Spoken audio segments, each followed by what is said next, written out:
Welcome. I'm Lori Main. I'm the Communications and Engagement Officer with the Federation of PEI Municipalities.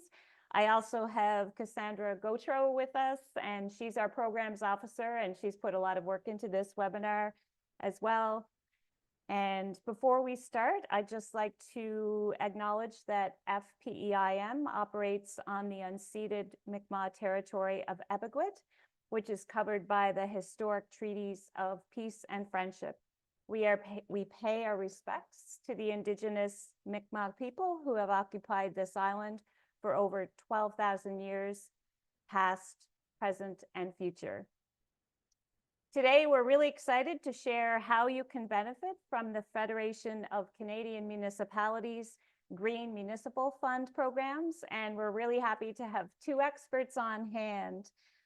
Carly Stebbin is the Outreach Advisor for the Buildings Offerings, and Agath Moreau is the Outreach Advisor for Adaptation and Community Canopies Offerings.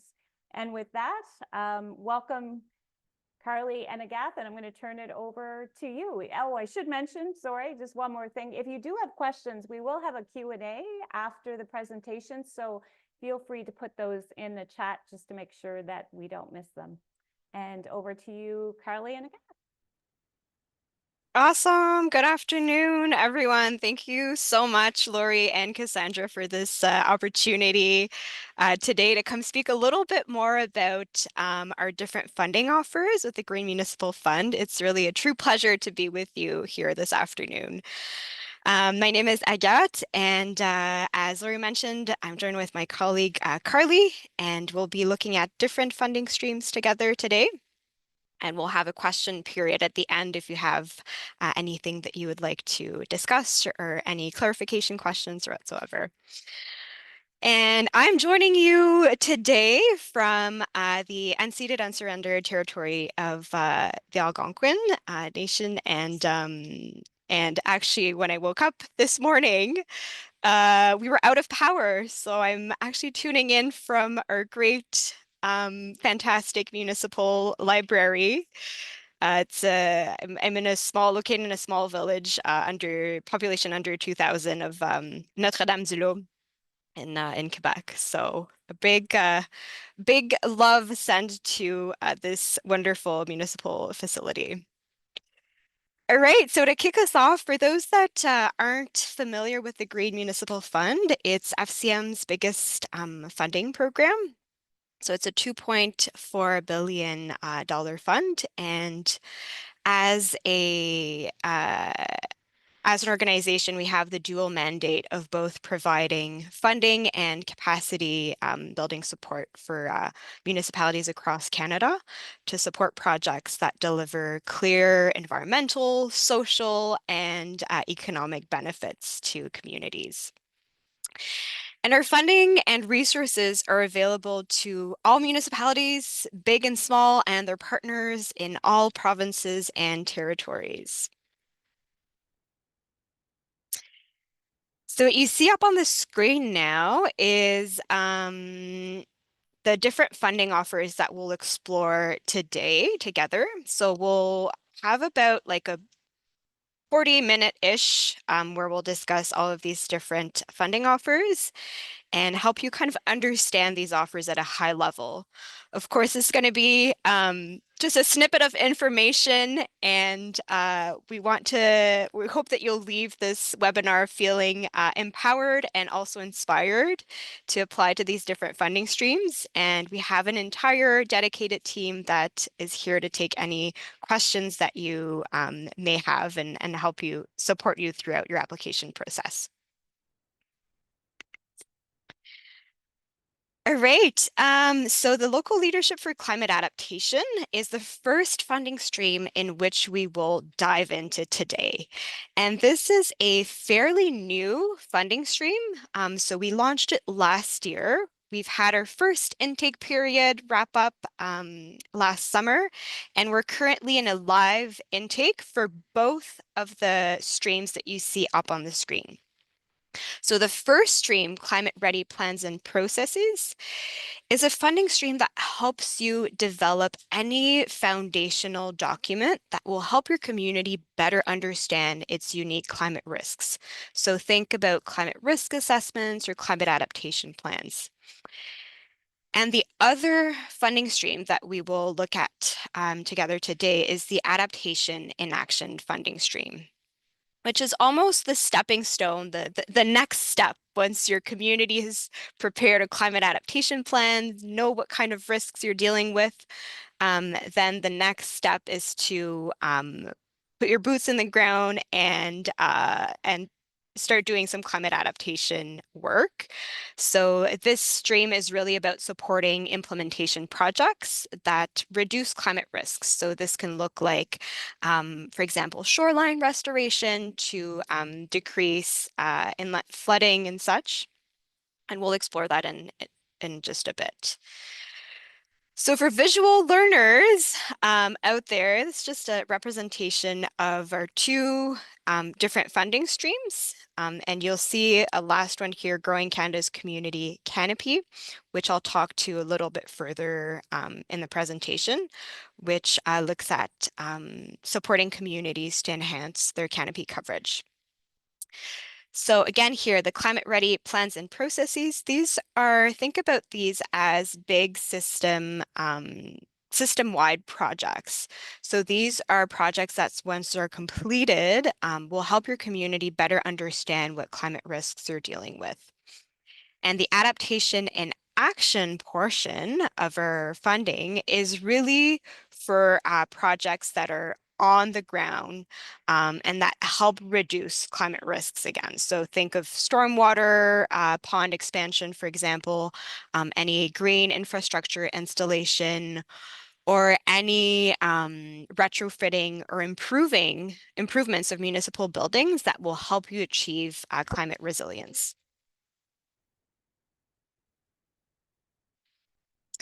All right, so we've had a quick little overview. We've situated ourselves under the local leadership for climate adaptation. We know that there's two streams under local leadership for climate adaptation that we'll explore today.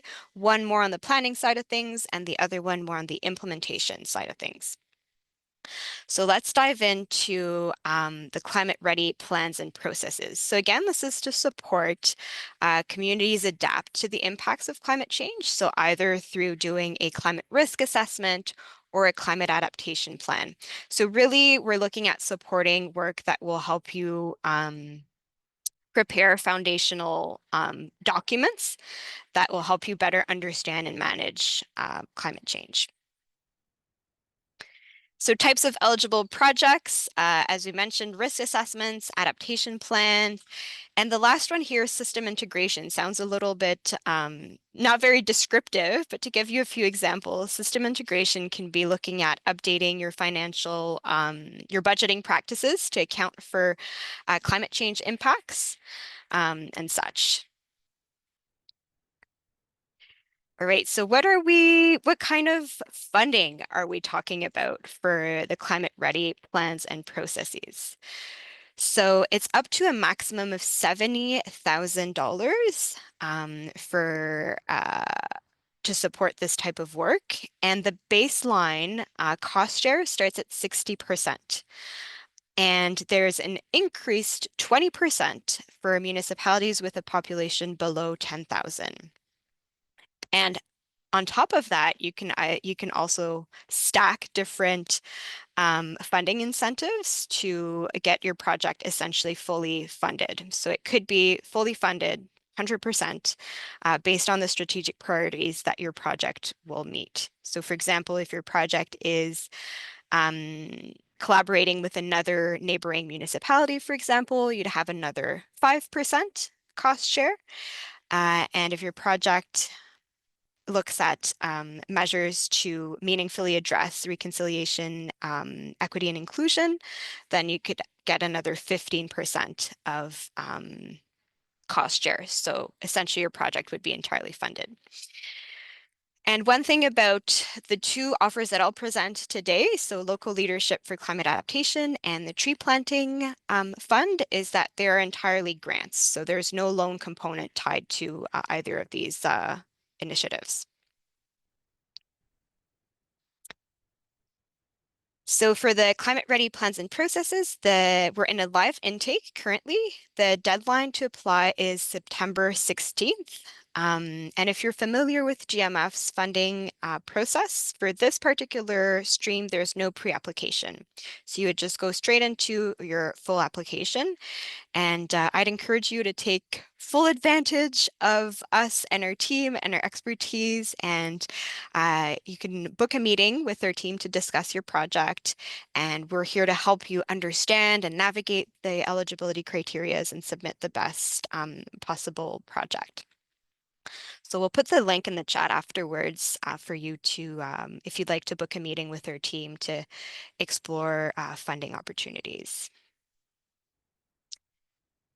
Okay, and now I will jump into the other stream. So we talked about climate ready plans and processes, which is the planning stream, and now we'll move into the implementation stream, which is called adaptation in action. So adaptation in action can support two different project types, so feasibility studies as well as implementation projects. And this is kind of a pick your own adventure in the sense that if your community is ready and has completed feasibility study work, it can jump right into the implementation project. If you haven't completed a feasibility study, then you could start and apply for funding for feasibility study to then move into an implementation project. So really pick your own adventure depending on where your community is at in terms of readiness. Types of eligible projects for the adaptation and action. So again, that's the funding stream that will help you implement equitable climate adaptation projects. And this is not an extensive list by any means, but we could be looking at shoreline restoration to address the risk of storm surge or sea level rise or coastal erosion, for example. You could also be looking at a project that helps create a cooling or warming infrastructure, as well as installing or retrofitting or even upgrading green infrastructure. And same goes to upgrading critical municipal infrastructure to help reduce climate risk. So this can look like uh, wastewater systems updates that you would need to make to withstand extreme weather conditions or extended power outages and such.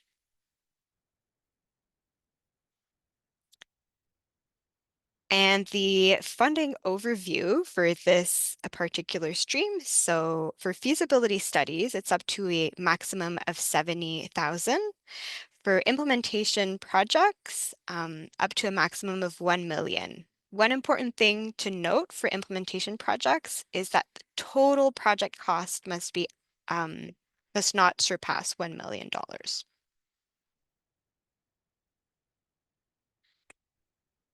And similarly to the climate ready plans and processes for the adaptation and action, we are also in a live intake. So we're encouraging all municipalities on the call who are interested in applying. There are two different calls for application for implementation projects. So the first call, the deadline will be September 3rd, and the second call for implementation projects will be October 9th. If your community would like to start by a feasibility study and is not yet ready to jump into the implementation stream, the feasibility study intake will close on October 29th. So lots of dates up on the screen. Maybe I'm thinking, Lori, in the email that we share and recording link that we share afterwards with municipalities, I'm happy to like send a short little blurb with the reminder of all the deadlines for the different streams. Great, thank you.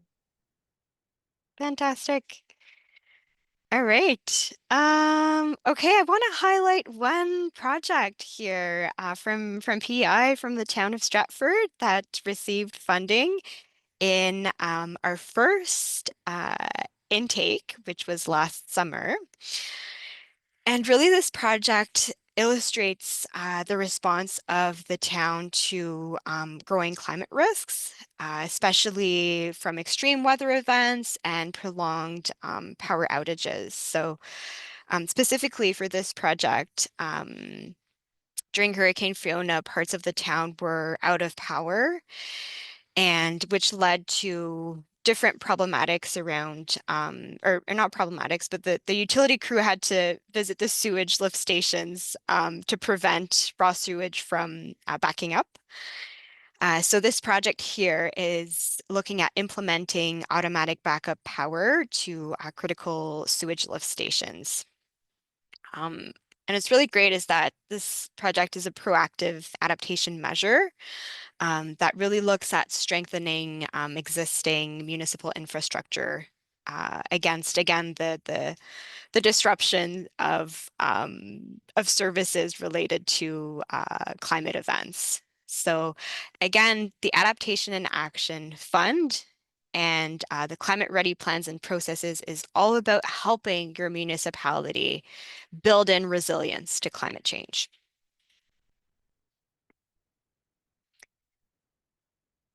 All right. Okay. So that was my super quick overview of our adaptation programs. We'll switch gear a little bit now, and I will speak to our other funding stream that also somewhat has to do with climate adaptation or can be a solution to climate change is our Growing Canada's Community Canopy funding stream. We love long names at GMF, long names for funding programs. So this one is about supporting local governments in growing, managing, and also protecting their community canopies. And really, the essence of this program is focused on we want to be supporting local municipalities to plant the right tree in the right location and to help them grow their canopy that will benefit the community. So what does this funding look like essentially?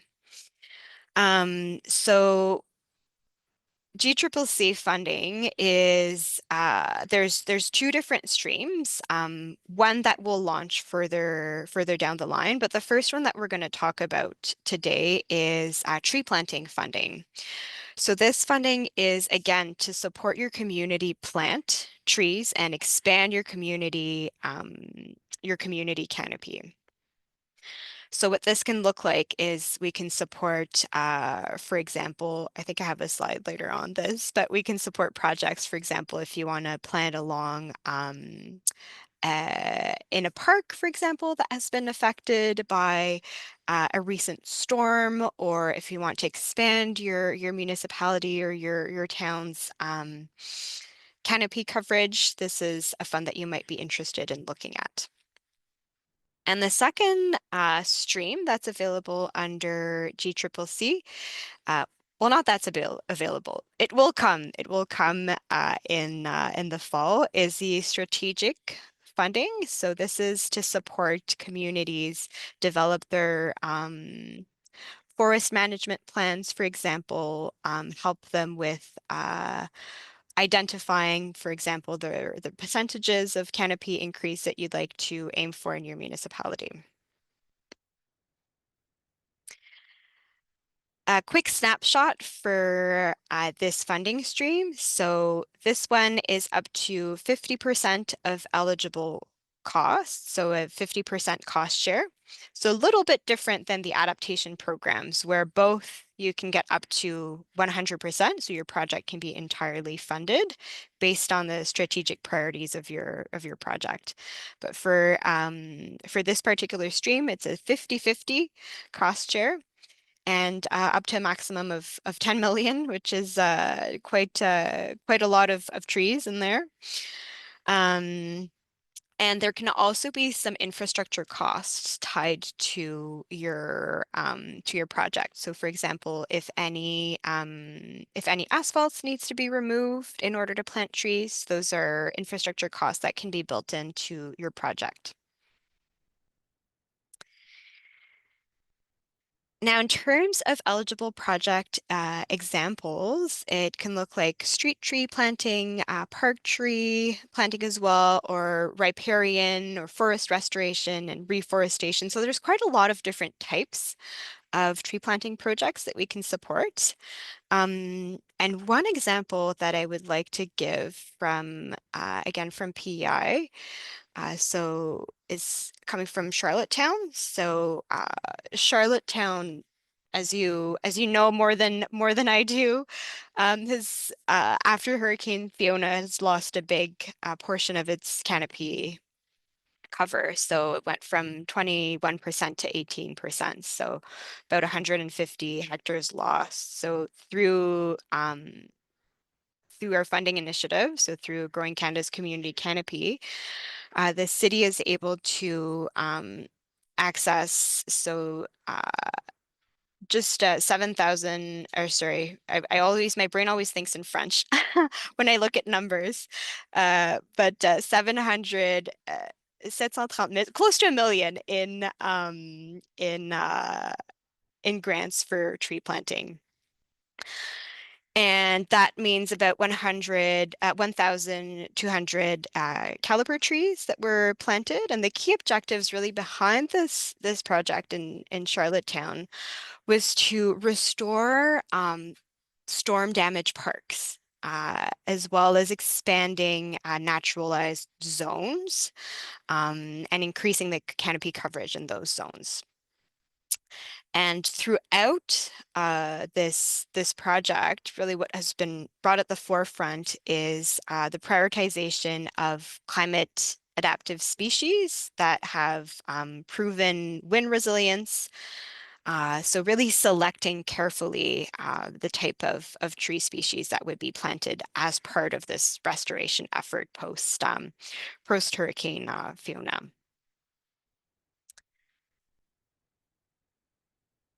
All right. Oh, and yep, that was my last slide. So I'll turn it over to my colleague Carly, and Carly will walk you through some other funding opportunities that we offer with the Green Municipal Fund. So over to you, Carly. Thank you very much, Agat. So, hi, everybody. Thank you for being here today. As we already introduced, but myself is Carly. I work as an outreach advisor for the Green Municipal Fund's Community and Municipal Buildings programs, but I will be presenting some high-level overview of programs that are somewhat outside of my area of expertise, but we will be providing you with the contact people at the Green Municipal Fund that will be able to help you answer more specific details about these programs if you have project ideas in mind. So the first one being the Net Zero Transformation Program. We're transitioning into the Green Municipal Fund's Net Zero Acceleration Programming, which is a part of the Green Municipal Fund's permanent endowment. So this suite of offers has existed essentially since the year 2000 and recently underwent a revision. And we've launched these new set of offers that you see on the slide in February of 2024. I think it switched to can you go back to the previous slide, Agat? Thanks. So we're going to be doing a deeper focus on the net zero transformation program that you see on the bottom there, but just across the top so that you're aware, these are all programs that focus on helping municipalities reduce greenhouse gas emissions, all with a multi-solving approach, which I will describe on the next slide. So what we mean by multi-solving is at its core, these programs are really designed to help municipalities accelerate towards net zero. But we also want to see highly innovative projects that are going to address other environmental benefits, such as reducing potable water, sustainable materials management. So for example, that could look like conducting an embodied carbon analysis in a feasibility study, opportunities to increase biodiversity and ecological function on a project site. So that can integrate some elements of the local leadership for climate adaptation presentation we just saw, as well as socioeconomic benefits. So our project evaluation framework really values projects that are going to look at multitude of environmental, social, and economic benefits, in addition to reducing those emissions. So the Net Zero Transformation Program is a program that we avoid saying it's a catch-all, because it is a program that offers a wide range of sectors of funding that could be available. So whether it's a project that's dealing with waste, water, land use, transportation, or buildings, the net zero transformation eligibility criteria is kind of ambiguous in the sense that what we're looking for are projects that are not traditionally eligible under the other programs that we saw on the introductory slide, but are substantially helping reduce emissions, introducing an element of innovation, so developing a new approach or testing or applying new knowledge, and also have a potential to be replicated across other communities in the country. So here's a non-exhaustive list of project examples. How this program works is, if you have a project idea that you see doesn't necessarily fit with the program descriptions of the other sustainable municipal buildings programs, community energy systems programs, fleet electrification programs, but you do see that your project vision aligns very much with the Green Municipal Fund's net zero acceleration programs, the net zero transformation program might be a good fit. So this, as I said, is a non-exhaustive list of potential eligible projects. So we have net zero wastewater systems. That's an innovative undertaking because wastewater systems consume a lot of energy, and achieving net zero operations at these types of facilities we consider innovative. Circular economy initiatives can also be considered under the net zero transformation program, as long as there's an emphasis on the potential reduction in emissions. And integrated modal shifts, so transportation demand management type projects, can also be eligible under net zero transformation. What's also interesting about the program is that it is the only program as part of our net zero acceleration stream of funding that offers project support from various stages. So whether you're at the planning stage or looking to conduct a technical feasibility study, or even piloting, so testing a solution at a small scale before you implement it at full capacity, and then all the way through to implementation with the capital project stream. So across in green, you'll see those apply to all programs under the net zero acceleration programs, but in blue is really the only for the net zero transformation programs. In terms of funding, in the net zero acceleration programs, our core funding at the Green Municipal Fund, all of our capital financing does involve a loan component. So I'll talk a little bit more about that in detail later. But you'll see for plans, for plans and studies and pilots, the cost share is up to 50%, and that can increase based off of population size or geographical placement. And for plans and feasibility studies, you can access up to $200,000. And for pilots, so testing these solutions at a small scale, these are projects that do require completed feasibility studies to be eligible to apply at first, kind of outlining what that potential pilot project would be. And you can access a grant of up to $500,000 for conducting a pilot project before going through with implementation through the capital project stream. Under the core programming, or net zero acceleration as we now call it, capital project financing can a cost share up to 80% and up to a maximum of 10 million through a combined grant and loan. So through this program, we offer combined grant and loan financing, where the grant amount is calculated based off of your total loan request. So you'll see 15% of the loan amount will be in the form of a grant, and a higher grant percentage is allotted if your project is also remediating a brownfield. So any, environmental benefit multi-solving approach can help you increase access a higher grant percentage.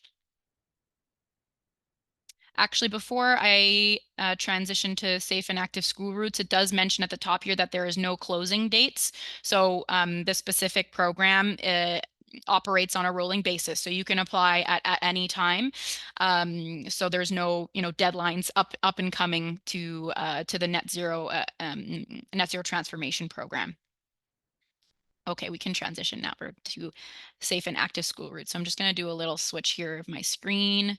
So this program is a brand new program, and it's safe and active school routes, and it's a program that's actually going to be through our Accelerate program. So these are programs that you'll be applying technically through our net zero acceleration program, but all of those details in terms of how to actually submit your application are very detailed in the application guide.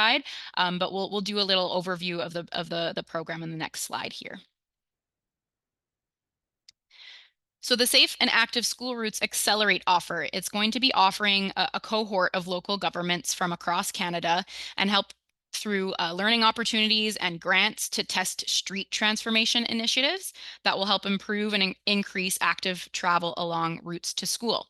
So supporting cohorts participating through planning, designing, and quick build or permanent active transportation infrastructure along school routes in their community. So I'll give a couple of examples of eligible projects on the next slide. So you'll see here examples of eligible projects are quick build installations for active transportation. So that can include, and these are some transportation technical jargon that I am not quite familiar with, but the outreach officer that is the expert in the program will certainly be able to give you more examples of what those are. But bollards, planters, paint, concrete, surfboards, these are affordable and quick build opportunities to help that have substantial impacts on the safety of routes to school. We also have new or improved infrastructure for active transportation, so multi-use paths, building sidewalks, footbridges, bicycle lanes, intersections, and crosswalks, as well as improved active transportation infrastructure, and new and improved design safety features and facilities that promote active transportation. So we really want to see through these projects increased walking, biking, and rolling to school potential, or new and improved active transportation infrastructure or road safety improvements. Thank you. And I'm just going to go back here because I will be reading directly off the slide of this program of what's offered in terms of funding. So for the Safe and Active School Routes program, applicants can obtain up to a maximum of $125,000 in the form of a grant, and the baseline cost share is 50%. And then similar to the Net Zero Transformation Program, if your community is below a population of 10,000 or you're an eligible Indigenous community, you can obtain up to 80% of the total project costs. And through the program, you're going to be participating in a cohort. So there's a major capacity building opportunity here as well. So in addition to that concrete project result, you'll also get that capacity building and learning experience as well. So the Safe and Active School Routes program does have an application deadline. It did just open for application intake mid-summer, and the pre-application deadline to apply is October 17th. I've indicated the primary outreach contact with his permission, of course, on the slide here. So that's my colleague, Charles. He'll be able to answer any questions that you have about the program, intake periods, and support as you prepare a pre-application to the program. And upstream of the presentation here, obviously I did a deep dive into the website, and there's a lot of very, very, very helpful information indicated directly on the Safe and Active School Routes program. You have embedded links for the application guide and detailed information about what specifically your project needs to achieve. So we'll be happy to share those links with you along with the slides after the webinar. Okay, community buildings retrofit. This is my true area of expertise. So I'll dive in. Next slide. Thank you. So the Community Buildings Retrofit, better known as CBR at the Green Municipal Fund, is a program that was launched as part of a suite of programs back in 2019, along with our Sustainable Affordable Housing Initiative and our Community Efficiency Financing Initiative, a lot of which I've seen a lot of communities in PEI access funding through the Sustainable Affordable Housing Program. So some of you might already be familiar. It was a program that did extremely well and is now closed. But the Community Building Retrofit Initiative is still taking applications, and we would love to see some more applicants in PEI take advantage of this great funding opportunity. So CBR funds projects where existing community buildings like arenas, pools, and libraries, which are often very energy intensive, play a central role into the well-being of communities across Canada. It's a great opportunity for reducing emissions at these types of facilities, and through our feasibility study and capital financing in CBR, we can support those types of projects. So next slide, please. So eligible projects through the Community Buildings Retrofit Initiative include undertaking technical feasibility studies that are going to help develop a pathway towards net zero operations at either a single community building or multiple community buildings, including a portfolio of municipal buildings such as office spaces, public works garages, fire halls. As long as there's one community building involved in that portfolio, you can apply through the feasibility study stream to help understand what energy conservation measures would be required to help reduce emissions from those facilities. Through the capital project stream as well, you would require a completed feasibility study that outlines again what those proposed energy conservation and efficiency conservation measures will be, and access combined grant and loan financing through that capital project stream. So you can go to the next slide. So for feasibility studies, we call this funding stream Green Buildings Pathway. So this program is really designed for municipalities to understand what measures would be required to help municipal buildings and community buildings reduce their emissions over a long-term period. So we look at reducing emissions by 50% by the 10-year mark, and by achieving best practice energy targets within 20 years. So you can do that, as I mentioned, through a single building, where you can access up to 80% of total project costs, up to a maximum of $65,000 if you're looking at one single community building. Or the moment you include another building in that analysis, you can access up to $200,000 looking at a portfolio of those buildings. And that requirement is just that you have at least one community building in there. So as I said, you can include office and administrative buildings, public works garages, and those types of facilities as well in your analysis, as long as you have one community building in that scope. In terms of capital projects, capital project funding in the CBR program, there are two different streams of funding available, both which offer the same funding structure. So I'll start briefly with that. Through the CBR initiative, capital projects can access up to $10 million in financing, where the grant amount is equal to 25%, and the loan amount is and the remainder a loan. So the combined grant and loan can offer coverage up to 80% of the eligible project costs. And then we have two different eligibility determining factors for the capital project. So if you have a project with a completed feasibility study and it's ready to go, we have our GHG impact retrofit capital project.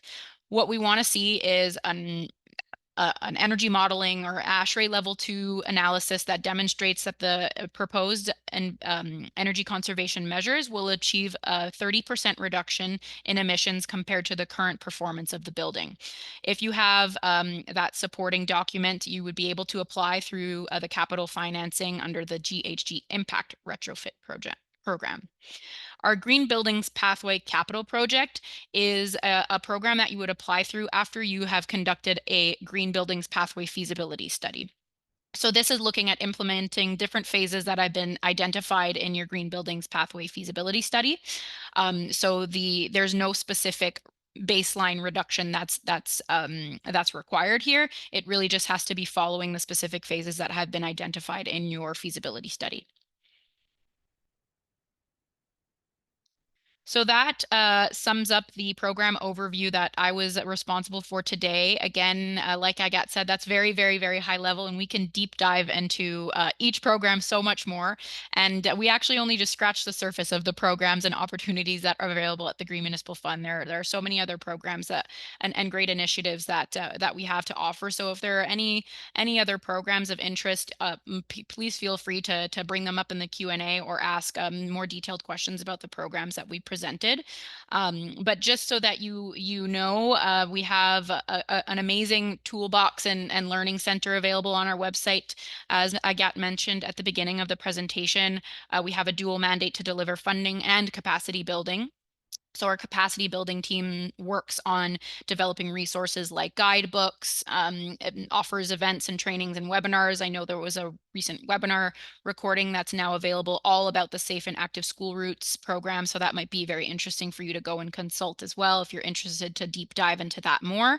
And a great tool as well that I'm constantly sharing with potential applicants is the Green Municipal Fund project database that highlights innovative projects that have been undertaken across Canada.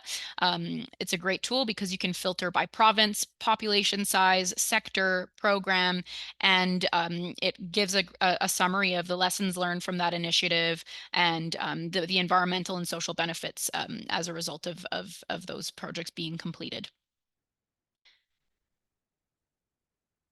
And I hope it wasn't too much of an information overload today, but that's what the outreach team is here to help you narrow down the focus of project ideas that you have, let you know if there's any program that is suitable or could maybe be a fit for us to support. So we're really here to help you identify what those sustainable municipal project opportunities could look like, and what our funding offers can help support. The outreach team also does a review of pre-applications. So you submit an application. I'm speaking specifically to the net zero acceleration programs. I think in the programs that Agat presented, there might not be a pre-application stage. But what this pre-application stage allows for is you submit a high-level description of your project, so we can ensure before you go through with the full application that your project is A, in the right program, and B, going to meet the minimum requirements to be eligible. So this helps save a lot of time, energy, and effort into preparing a full application. But you're supported along the way the entire time through a dedicated outreach person. So it was, I think we can go to the next slide and there you go. So you can book a meeting today with either Agat for any adaptation program questions. You can book a meeting with me for any questions pertaining to our municipal and community buildings programs, but you'll see all the lists of programs in that QR code and the designated person to book a 30-minute meeting with. And you can have a brainstorming session, talk about the project ideas that you have, and hopefully we can help you figure out a way that the Green Municipal Fund can support you. And last but not least, you have the general info email there if you have general questions about the Green Municipal Fund. But my recommendation would be to contact either myself or Agat directly, because you have our contact information now, and we're best positioned to help you connect with the designated person. Our newsletter is an amazing opportunity to stay up to date with program intake periods, new program launches, and great project highlights the Green Municipal Fund has supported. So feel free to sign up for the newsletter as well, and visit our website that our team has worked very hard on to help make sure that there's an abundance of tools and opportunities for you to sift through there. Thank you so much. Awesome. I'll stop sharing my screen here. And yeah, thanks so much, Carly. I'll turn it over to you, Lori, for any closing remarks, and then we can open it up for the Q&A. Well, I'd just like to thank you both for such an informative presentation and an overview of some specific programs that we thought could benefit our members. And I would like to open it up to anyone for questions. So we are recording our session today, so we'd love to hear your questions. They'll not only help the people in the room, but also anybody who follows up via recording. So if you have a question, feel free to type it in the chat, or if you'd like to just unmute yourself and pose a question, that would work well too. So any questions from anybody in the room today?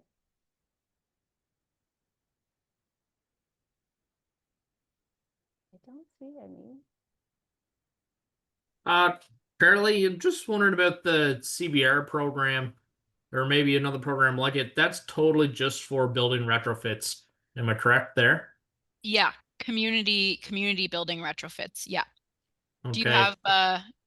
have a project or We're looking at building a new municipal building. I guess, is there any GMF funding for new buildings out there?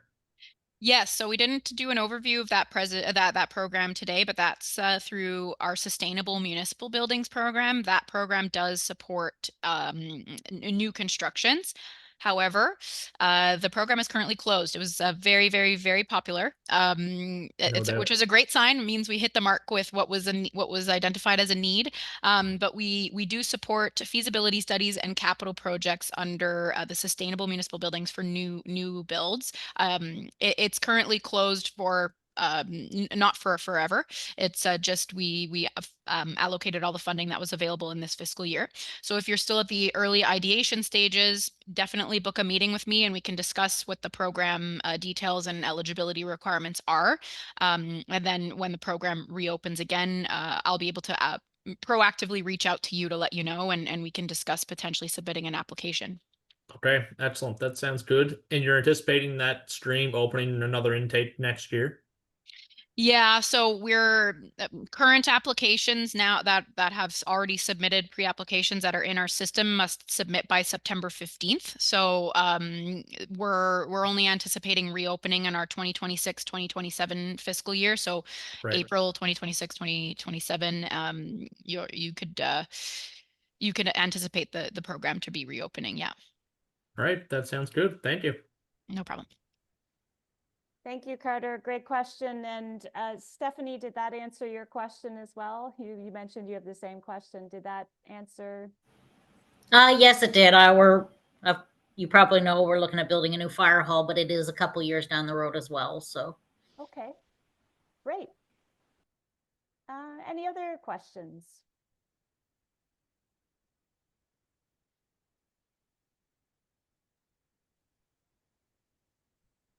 Carter, and was it Stephanie? Yeah, right. if you want to pop your email in the chat, I can reach out to you so that we can have direct line of contact, and I can reach out to you when I have more updates about the program reopening, and we can get a head start on looking at the program eligibility, just so that you're prepared to apply when the time comes. Perfect. I'll do that. Thank you. Thanks. I'll also pop both of our Carly and I's email in the chat for anyone that like to reach out directly. Just put it in here so you all have access to it. Thank you. And we will, after the session, we will be circulating the webinar, as well as, if we can get a copy of the slides, I'll circulate those as well, and anything else that you both think would be helpful. That's great. Any other questions? Oh, I'd be curious for folks on the line if there's any projects that you're working on currently and you're not quite sure where they fit. Maybe we can like do a little quick brainstorming, live brainstorming session. So if you have any project ideas that you want to pitch our way to Carly and myself, we can do our best. I love that idea. the town of Surrey would also like the information on new builds as well. Yeah, quite a popular program. I've taken it down. Thank you. Wonderful. Thanks.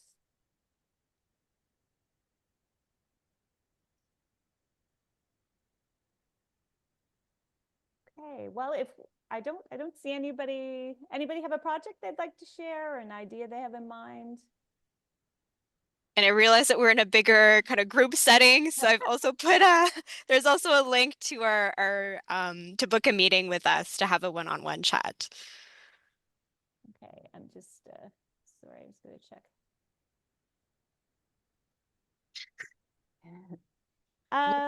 Okay, well, if there aren't any other questions, we'll wrap up. I'd just like to say thank you again to Carly and Agathe for such a helpful session today. And thank you all for joining us today. If you have ideas on other sessions you'd like, please reach out to me or to Cassandra. We always love to hear from you. And we're also happy if you need any assistance reaching out to the people at the Green Municipal Fund. We'd be happy to help you there as well. I'll just wish all of you a great afternoon and thank you again for attending today. We look forward to seeing what you do with hopefully some of this funding. Thanks. Awesome. Thanks so much, Lori. Yeah, looking forward to seeing some great projects coming from PEI. We're always really excited to support projects. So yeah, feel free to get in touch with us. And thanks so much for having us, Lori and Cassandra. Yeah, thank you. Thank Great. you all. Okay, bye everyone. Bye. Bye.